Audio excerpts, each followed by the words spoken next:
एक ऐसा मुस्लिम भक्त जिसने कभी मंदिर की दहलीज नहीं लांघी, लेकिन उसकी एक पुकार पर स्वयं जगत के नाथ लॉर्ड जगन्नाथ ने अपना रथ रोक दिया। सालबेग बचपन से ही युद्ध की कलाओं में निपुण हो रहे थे, लेकिन एक बार एक भयानक जंग के दौरान वो बुरी तरह जख्मी हो गए। उनके शरीर पर ऐसे जख्म हुए जो किसी भी वैद्य या हकीम से ठीक नहीं हो रहे थे। दर्द इतना ज्यादा था कि उन्होंने जीने की उम्मीद छोड़ दी थी। तब उनकी माता ने उन्हें परमपिता जगन्नाथ की शरण में जाने की सलाह दी। सालबेग ने सच्चे मन से जगन्नाथ का ध्यान किया और चमत्कारिक रूप से उनके सारे जख्म भर गए। इस घटना ने सालबेग का जीवन बदल दिया। वो पुरी चले गए और उनका पूरा वक्त लॉर्ड जगन्नाथ के भजन लिखने और उनकी भक्ति में बीतने लगा। लेकिन उस वक्त के नियम बहुत कड़े थे। मुस्लिम होने के कारण सालबेग को पुरी के मंदिर में प्रवेश करने की अनुमति नहीं थी। सालबेग ने इसका बुरा नहीं माना, बल्कि वो मंदिर के बाहर बैठकर ही अपने प्रभु के दर्शन का इंतजार करते रहे।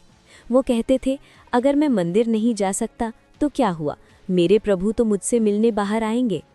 सालबेग की भक्ति की सबसे बड़ी परीक्षा तब आई जब उन्हें वृंदावन जाना पड़ा। वहां से लौटते वक्त उनकी तबीयत खराब हो गई और उन्हें लगा कि शायद वो इस साल की रथ यात्रा में शामिल नहीं हो पाएंगे।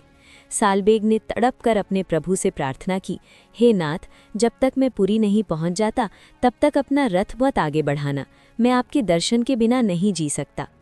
चमत्कार देखिए, जब रथ यात्रा शुरू हुई तो नंदी घोषा यानी जगन्नाथ जी का रथ एक जगह रुक गया।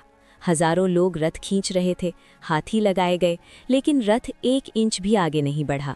सब परेशान हो गए कि आखिर ऐसा क्यों हो रहा है। सभी पंडितों और राजा को समझ आ गया कि कोई बड़ा भक्त रास्ते में है।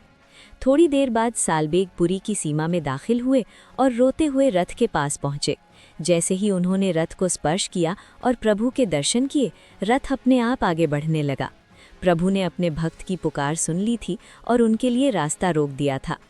आज भी पुरी की रथ यात्रा के दौरान जगन्नाथ जी का रथ सालबेग की मज़ार के पास थोड़ी देर के लिए रुकता है।